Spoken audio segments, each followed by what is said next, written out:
আরে মিয়ারা, কোক মোটেও ওই জায়গার না। 138 বছর ধরে 190টা দেশে লোকে কোক খায়। বিশ্ববিখ্যাত এবং সবার কাছে সুপরিচিত ব্র্যান্ড কোকা কোলা 130 বছরেরও উপরে নিজেদের অস্তিত্ব ধরে আছে এবং অন্যান্য কোম্পানির তুলনায় হয়তো একটু বেশি এই ব্র্যান্ডের ড্রিঙ্ক মানুষ পছন্দ করত।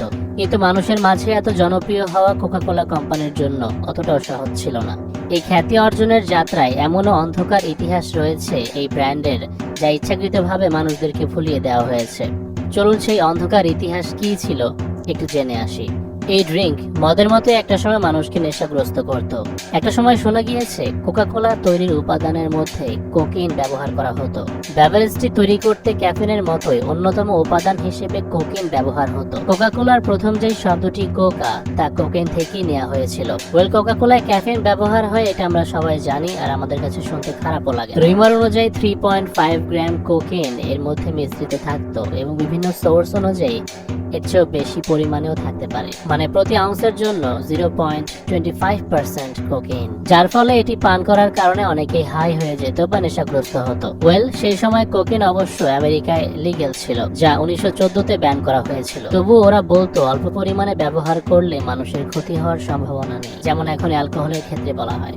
যদিও 1903 সনে বলা হয়েছিল কোকা কোলাকে সম্পূর্ণ কোকেইন মুক্ত করা হয়েছে, এরপরেও কোম্পানিটি 1930 পর্যন্ত যথেষ্ট পরিমাণে কোকেইন এতে ব্যবহার করেছে। আসলে 80-র দশকে ডক্টরদের বিরুদ্ধে কিছু মানুষের মধ্যে নেতিবাচক ধারণা তৈরি হয়েছিল। তারই সুযোগে কিছু উদ্যোক্তা ঘরে বানানো মেডিসিন বা হোম রেমেডিস তৈরি করতে শুরু করে। তাদের মধ্যে থেকে কিছু অসৎ লোক কেমিক্যাল দিয়ে এমন কিছু ড্রিঙ্কস তৈরি করতে শুরু করে যার ব্যবহারে হেলথ বেনিফিট, শারীরিক উপকার আছে বলে দাবি করেছিল। আমরা জানি সেই সময় সরজমিনে যুদ্ধ বিদ্রোহ লেগেছিল এবং বিভিন্ন যুদ্ধে আহত ব্যক্তিদেরকে এই মেডিসিনগুলো দেওয়া শুরু হয়। ফলে তারা সাময়িক সময়ের জন্য কিছুটা পেইন থেকে রিলিফ পায় এবং বেটার ফিল করতে শুরু করে। তারা সাময়িক সময়ের জন্য হিপনোটাইজ হতো, যার ফলে পেইন ফিল করতো না। এভাবেই সৈন্য হতে সকল ধরনের লোকেরা এই ড্রিঙ্কস গুলো পান করতে শুরু করে এবং মানুষের মাঝে এর ব্যাপকতা বৃদ্ধি পায়। টপ নচ জনপ্রিয়তা লাভ করে এই ড্রিঙ্ক গুলো, যার মধ্যে অন্যতম ড্রিঙ্ক ছিল ভিন মেরিয়ানি নামক ওয়াইন, যার মধ্যে কোকেন এবং ওয়াইনের সংমিশ্রণ থাকতো। এবং তখনকার একজন ব্যক্তি এই ড্রিঙ্কের প্রতি ভীষণ প্রভাবিত হয়ে পড়েছিল, যার নাম হলো জন প্যাম্বারটন। জন স্টিথ প্যাম্বারটন কলম্বাসের যুদ্ধে গুরুতর আহত হয়ে পড়েছিল। সবাই ভেবেছিল সে মারা পড়বে, কারণ সে ব্যথায় কাতর হয়ে পড়েছিল। ব্যথা থেকে মুক্তি দেওয়ার জন্য তার শেষ সময়ে তার উপর মরফিন প্রয়োগ করা হয়েছিল। যখন সবাই ভেবেছিল যে সে মারা পড়বে, তখন সে কোনোভাবে রিকভার করে ওঠে এবং বেঁচে যায়।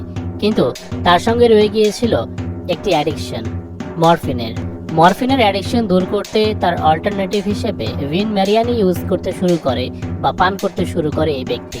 কিন্তু এখন তার এগুলো পান করার কারণ মোটেও ছিল না নিজেকে ব্যথামুক্ত করা, বরং সে এটি পান করতে পছন্দ করত কারণ এর মধ্যে কোকেন এবং ওয়াইন ছিল, যা তাকে নেশাগ্রস্ত করত এবং মেন্টালি স্যাটিসফাই করত। আর যেহেতু সে এই ড্রিঙ্ক নিজে খুব পছন্দ করত এবং নিজেও একজন কেমিস্ট ছিল, তাই সিদ্ধান্ত নিয়ে ফেলে যে নিজস্ব একটি ড্রিঙ্ক তৈরি করবে। তারপর 1884 সনে সে তার নিজস্ব ড্রিঙ্ক তৈরি করে, যার নাম ছিল ফ্রেঞ্চ ওয়াইন কোকা। আর সেই ড্রিঙ্ক থেকেই পরবর্তীতে এর নাম পাল্টে হয় কোকা কোলা। কিন্তু এরপর যখন অ্যালকোহলকে নিষিদ্ধ করা হয় এবং সাধারণ জনগণের হাতের নাগাল থেকে বাইরে চলে যায়, সবার কাছে এখন অ্যাক্সেসিবল হবে না বা সবাই এখন এটি আর গ্রহণ করবে না, এই ভেবে এর মধ্যে থেকে ওয়াইন সরিয়ে নেওয়া হয়।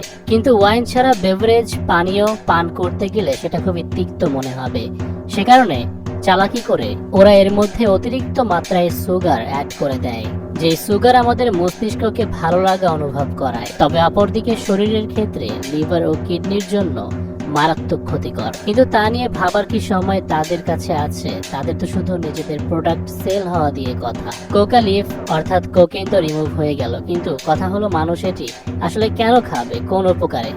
তার জন্য কোম্পানিটি অ্যাডভার্টাইজমেন্টকে হাতিয়ার হিসেবে গ্রহণ করে না। আমি কোনো ভালো অ্যাডভার্টাইজমেন্টের কথা বলছি না, যা কিছু প্রয়োজন এই কোমল পানীয়কে প্রচার করতে তাই করেছে। ফ্রেঞ্চ ওয়াইন কোলা থেকে কোকেন এবং ওয়াইন সরিয়ে নেওয়ার পর পেভারটন এই পানীয়কে মেডিসিন হিসেবে প্রচার করা শুরু করে।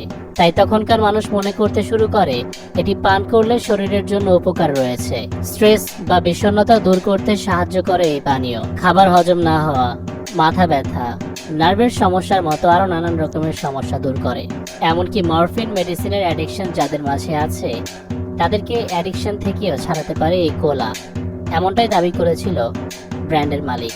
মজার বিষয় হলো 1888-তে জন পেম্বারটন অতিরিক্ত মরফিন এবং এসব হাবিজাবি খাওয়ার ফলে স্টামাক ক্যান্সারে নিজেই মারা গিয়েছিল। অর্থাৎ বোঝা যায় কোকাকোলা তাকে মরফিন অ্যাডিকশন থেকে মোটেও বের করতে সক্ষম হয়নি। তার মারা যাবার পূর্বে আমেরিকান একজন বিজনেসম্যান এসা ক্যান্ডলার তার কাছ থেকে এই কোম্পানি কিনে নিয়েছিল বা শেয়ার কিনেছিল, তবে তার কোনো সনদ বা পেপার ছিল না, যার ফলে পৈতৃক সম্পত্তি হিসেবে পেম্বারটনের ছেলে চার্লস কোকাকোলা কোম্পানি বা এর নামের মালিক হয়ে যায় এবং সে একমাত্র ব্যক্তি ছিল যে এই নামটি লিগ্যাল ভাবে ব্যবহার করতে পারত এবং কোম্পানির পার্টনাররা ফর্মুলা বিক্রি করার রাইট রাখত। আর এভাবেই চলতে থাকে। দেন অপ্রত্যাশিতভাবে চার্লি ড্রাগ ওভারডোজের কারণে মারা যায়। এর মাঝে ক্যান্ডলার বড়সড় বিজনেসম্যান এবং অধিক টাকা পয়সার মালিক হওয়ার কারণে বাকি শেয়ার বা পার্টনারশিপ কিনে নেয়। তারপর নিজে একাই এই কোম্পানির মালিক হয়ে যায় এবং নিজে কোকাকোলার নাম ব্যবহার করার রাইট পেয়ে যায়। পেম্বারটনের এই কোম্পানির প্রথম মালিক হওয়ার ব্যাপারে যতগুলো ডকুমেন্ট ছিল তা সব এরপর জ্বালিয়ে ফেলা হয়। এরপর ক্যান্ডলার একা হাতে এই পুরো কোম্পানিটির প্রচার প্রসার শুরু করে। অবশ্য যে কোনো প্রসেসড খাদ্য জনগণের কাছে তুলে দেওয়ার আগে সেগুলো পরীক্ষা নিরীক্ষা করা হয়। ল্যাবে অ্যানিমেলদের উপরে আগে পরীক্ষা করা হয়। কোকাকোলাকেও তাদের প্রোডাক্ট বাজারজাত করার আগে সেম প্রসেস অনুসরণ করতে হয়েছে। ড্রিঙ্কসে মেশানো অতিরিক্ত মিষ্টি চিম্প্যাঞ্জির নার্ভসের উপর কিরূপ প্রভাব ফেলে তা দেখার জন্য তাদের মুখমণ্ডল কেটে ফেলা হচ্ছিল। সৌভাগ্যবশত কেস খাওয়ার আগেই কোম্পানিটি তাদের এই নির্মম এক্সপেরিমেন্ট বন্ধ করে দিয়েছিল, তবে যথেষ্ট ক্রিটিসাইজের সম্মুখীন হয়েছিল এরকম এক্সপেরিমেন্টকে ফান্ডিং করার জন্য। কোম্পানিটি এমনকি সায়েন্টিস্টদেরকে টাকা খাইয়েছিল এটা প্রচার করতে যে এই ড্রিঙ্কস মানুষের দেহের জন্য স্বাস্থ্যকর এবং উপকারী, অথচ এই কোক মারাত্মক লেভেলের সুগার দিয়ে তৈরি হয়, এমনকি ডায়েট ভার্সনও। এরপর এই কোক গ্রহণ করে মানুষ অতিরিক্ত সুগার কনজিউম করার কারণে যখন ওবেসিটির শিকার হয় বা মোটা হয়ে যাচ্ছিল, মেদ বিশিষ্ট হয়ে যাচ্ছিল, তখন ওরা ডক্টর সায়েন্টিস্টদেরকে দিয়ে প্রচার করায় যে মানুষের এক্সারসাইজ না করার ফলে এরকমটি হচ্ছে। এই ড্রিঙ্কের তো বেনিফিট রয়েছে, সুতরাং যেহেতু বেনিফিট রয়েছে এটি পান বন্ধ না করে তোমরা বেশি বেশি এক্সারসাইজ করার দিকে ফোকাস দাও। তারা সম্পূর্ণরূপে বিষয়টিকে প্রত্যাখ্যান করে যে কোকাকোলা মানুষের ওজন বৃদ্ধির জন্য দায়ী। কিন্তু 2015-তে আসল সত্যটা বেরিয়ে আসে।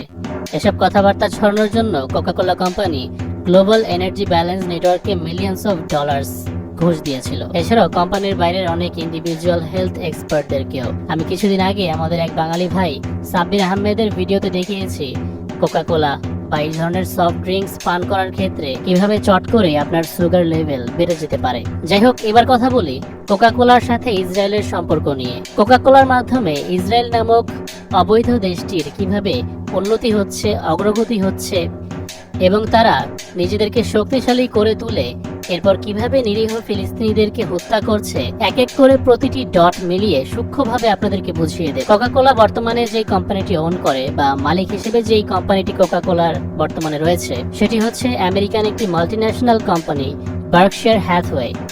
যেই কোম্পানিটির বর্তমান সিইও অথবা চেয়ারপারসন হলো ওয়ারেন বাফেট, 73 বছর বয়সী একজন আমেরিকান বিলিয়নিয়ার বিজনেসম্যান। এবং আপনি এখানে নিচে দেখতে পাচ্ছেন সে একজন বিশ্ববিখ্যাত ইনভেস্টরও বটে, মানে টাকা পয়সা দিয়ে সুদ খায় আর কি।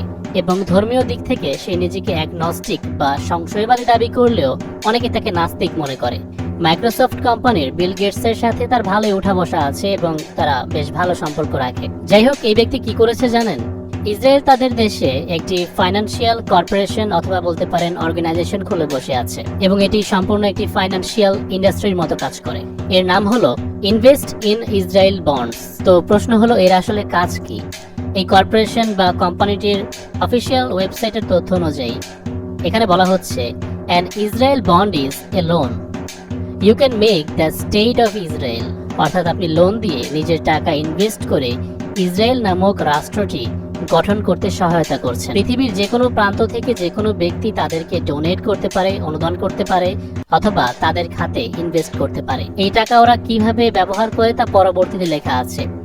Israel uses the loaned money to help strengthen almost every part of its modern innovatives and diverse economy. Israeli সরকার এই টাকা দিয়ে রাষ্ট্রের প্রতিটি কোণা মজবুত করার কাজে ব্যয় করে, নিজেদের ইকোনমিকে শক্তিশালী করে এবং বছর শেষে 2 ধাপে ইনভেস্টরকে সুদ সমেত সে টাকা ফেরত দেওয়া হয়। রয়টার্সের তথ্য অনুযায়ী এই হার্কশায়ার কোকা-কোলা কোম্পানির বড়সড় একটি শেয়ার হোল্ডার, একাই ইসরায়েলের $5 মিলিয়ন বন্ডস ওন করে। আর সে নিজে ইনভেস্ট করেই শুধু ক্ষান্ত নয়, billionaire investor Warren Buffett will travel to New York City this week to help Israel sell government bonds। মানে রয়টার্সের এই লিখনীতে বলা হচ্ছে সেই ইসরায়েলি বন্ডস বিক্রির ক্ষেত্রে সাহায্য করবে। ইসরায়েলের এই ডেভেলপমেন্ট কর্পোরেশনের জন্য বাফেট নিজে বলেছে যে সে ব্যক্তিগতভাবে ইউএস, কানাডিয়ান, মেক্সিকান এবং ব্রাজিলিয়ান ইনভেস্টরদের সাথে প্রাইভেটলি মিট করবে, যারা $1 থেকে $5 মিলিয়ন মতো ইনভেস্ট করতে প্রস্তুত।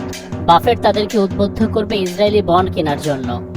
পরে বলা হচ্ছে নভেম্বর মাসে অর্থাৎ অক্টোবরে যখন ইসরায়েল এবং ফিলিস্তিনের মধ্যে যুদ্ধ শুরু হয় তার ঠিক পরের মাসেই ওমাহা, নেব্রাস্কা নামক ইউএস এর একটি সিটিতে বাফেট একটি ইভেন্টের আয়োজন করে। Buffett runs the Berkshire Hathaway industry raised more than 60 million and the New York event could raise an additional 140 million। মানে তার প্রথম ইভেন্ট থেকে সে 60 মিলিয়ন কালেক্ট করেছে এবং পরবর্তী ইভেন্ট থেকে $140 মিলিয়ন ইসরায়েলের জন্য কালেক্ট করতে পারে। The event will include a lunch with Larry Silverstone. Larry সিলভারস্টোনকে আপনাদেরকে চিনিয়ে দেওয়া ভালো, এটা কিন্তু আরেকটা উচ্চ লেভেলের হারামি। মিডল ইস্টের আফগানিস্তানে হামলা করার অজুহাত খুঁজতে ইসরায়েল ও আমেরিকা যৌথভাবে একটি পরিকল্পনা করেছিল। 2001 সনে আমেরিকা নিজেদেরই টুইন টাওয়ার ধসিয়ে দেয় আফগানিস্তানকে যুদ্ধাপরাধী বানাতে। ঘটনাটি সেপ্টেম্বরের 11 তারিখে ঘটনা হয়েছিল, কিন্তু সেই বছরের জানুয়ারিতে ল্যারি সিলভারস্টোন সেই টুইন টাওয়ার লিসে নিয়েছিল এবং লিসে নেওয়ার সাথে সাথেই ওয়ার্ল্ড ট্রেড সেন্টারের জন্য ইন্স্যুরেন্স করে ফেলে। ইন্স্যুরেন্স কিসের উপরে? স্পেসিফিকলি টেররিস্ট অ্যাটাকের উপরে। যদি কোনো রকম টেররিস্ট অ্যাটাক এই বিল্ডিংগুলোর উপর হয় তাহলে সেই ক্ষতিপূরণ ইন্স্যুরেন্স কোম্পানিকে দিতে হবে। আর জানুয়ারি থেকে সেপ্টেম্বরে পৌঁছতেই টেররিস্ট অ্যাটাক হয় এবং ল্যারি সিলভারস্টোন ইন্স্যুরেন্স কোম্পানির থেকে একটি নয় বরং 2টি টেররিস্ট অ্যাটাকের টাকা উসুল করে, যেহেতু 2টি প্লেন দিয়ে আক্রমণ করা হয়েছিল 2টি বিল্ডিংয়ে। টুইন টাওয়ারের তৎকালীন যে মূল্য ছিল $3.5 বিলিয়ন, তার পরিবর্তে ল্যারি সিলভারস্টোনকে ইন্স্যুরেন্স কোম্পানিটি $4.5 বিলিয়ন দিতে বাধ্য হয়েছিল। ল্যারি সিলভারস্টোন নিজেও আমেরিকান বড় বিজনেসম্যান এবং ইহুদিদের সাথে তারও ভালো সম্পর্ক আছে। যাই হোক, সেদিকে না যায়, যেহেতু আমরা কোকা-কোলার টপিকে আছি। তো দর্শক, নিজেকে নাস্তিক এগনস্টিক দাবি করা ওয়ারেন বাফেট কিন্তু সরাসরি ইসরায়েলের মদতদাতা। সে কোকা-কোলা কোম্পানির বড় অংশ কিনে রেখেছে। কোকা-কোলা কোম্পানি থেকে যে লাভ আসে, যে অর্থটা সে কালেক্ট করে, তা কিন্তু ডিরেক্ট ইসরায়েলিদেরকে দিয়ে দেয় ইসরায়েলে ডেভেলপমেন্ট বা তাদেরকে শক্তিশালী করে তুলতে। প্রিয় মুসলিম ভাই ও বোনেরা, এখানে দেখতে পাচ্ছেন Berkshire has owned Israeli tool maker Iskar since 2006 when it paid $4 billion for an 80% stake. It bought the rest for $2.5 billion in 2013. Berkshire মানে যেটা কোকা-কোলাকে ওন করে, সেই কোম্পানিটি ইসরায়েলের একটি টুল মেকিং কোম্পানি ইস্কারকে ওন করে 2006 থেকে। টুল বলতে যে কোনো ধাতু দিয়ে যে টুল তৈরি হয়, লোহা বা স্টিলের, এরকম একটি বড়সড় কোম্পানি বার্কশায়ার পরিচালনা করছে ইসরায়েলে। অতএব যত দিক থেকে যেভাবে পারছে কোকা-কোলা রিলেটেড এই কোম্পানিটি ইসরায়েলকে সহায়তা করছে। ফিলিস্তিনি শিশু হত্যায় কোকা-কোলার সরাসরি সম্পর্ক কি? জেনারেল ডাইনামিক্স ইউনাইটেড কিংডম বা ইউকের একটি বড়সড় আর্মস ম্যানুফ্যাকচারিং অস্ত্র তৈরির কারখানা, যেখানে বেশিরভাগ এই বাফেটকে পয়সা ইনভেস্ট করতে দেখা গিয়েছে সেই 19 শতাব্দী থেকে। ইউকে আমেরিকা এই টাকা দিয়ে অত্যাধুনিক অস্ত্র তৈরি করলে সেগুলো কার কাছে প্রথমে বিক্রি করবে? ইসরায়েলের কাছে, তাদের বন্ধু রাষ্ট্রের কাছে। যদিও বা বাফেট এখন ডায়লগ ছাড়ে যে গানস যারা বিক্রি করে তাদের সাথে বাফেট কোনো রকম সম্পর্ক রাখে না, তার কোম্পানির বাকি পার্টনাররা, শেয়ার হোল্ডার্সরা ঠিকই এখনো পর্যন্ত এই সমস্ত আর্মস ম্যানুফ্যাকচারিং কোম্পানিতে ইনভেস্ট করে আসছে। হোক সেটা জেনারেল ডাইনামিক্স ইউকে কোম্পানি, সেখানকার টপ ইনভেস্টর হলো ভ্যানগার্ড এবং ব্ল্যাক রক, অথবা লকহেড মার্টিন যেটি আমেরিকান অস্ত্র তৈরির কোম্পানি, তাদেরও ইনভেস্টরের মধ্যে টপে রয়েছে ভ্যানগার্ড এবং ব্ল্যাক রক। ব্ল্যাক রক কোম্পানিটি 6.8% কোক কোম্পানিকে ওন করে। তাদের শেয়ার কিনে রেখেছে। অপরদিকে ভ্যানগার্ড 6.91% ওনারশিপ রাখে এই কোম্পানির। আপনার কোক থেকে যে মুনাফাটা ওদের কাছে আসবে সেটা দিয়ে আবার অস্ত্র তৈরির কাজে লাগাবে, যেই অস্ত্র আমেরিকা ফ্রিতেই বা অল্প কিছু টাকার বিনিময়ে ইসরায়েলকে দিয়ে দেবে আমাদের মুসলিম ফিলিস্তিনি ভাই ও বোনেদেরকে হত্যা করতে। আশা করি কোকের সাথে ইসরায়েল বা ফিলিস্তিনিদেরকে হত্যা করার সম্পর্ক আপনারা বুঝতে পেরেছেন। যাদের মধ্যে কনফিউশন ছিল এবং যারা অ্যাডের মাধ্যমে আপনাদেরকে ভুল বুঝিয়েছে যে কোকের সাথে ওদের কোনো সম্পর্ক নেই, এখন তারা হয়তো ক্লিয়ার যে কোক কোম্পানির সাথে ওদের কি সম্পর্ক। আজকের জন্য এই পর্যন্তই। ভিডিওটি ভালো লাগলে অবশ্যই লাইক করতে ভুলবেন না। আসসালামু আলাইকুম ওয়া রাহমাতুল্লাহি ওয়া বারাকাতুহু।